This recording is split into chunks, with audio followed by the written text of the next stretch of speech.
আজকের ছোট ছোট মুহূর্তগুলো শেয়ার করলাম। মনে হচ্ছে ঈদ আরেকটু নরম মধুর হয়ে উঠেছে।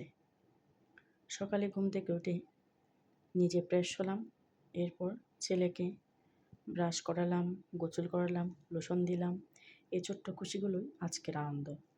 মেয়েরা সত্যি খুব দ্রুত বড় হয়ে যায়, প্রতিটা মুহূর্তই খুব অমূল্য। আগে আম্মু আমাকে রেডি করে দিত, আর এখন আমি নিজেই নিজেকে সাজাতে হয় আর ছেলেকেও রেডি করতে হয়।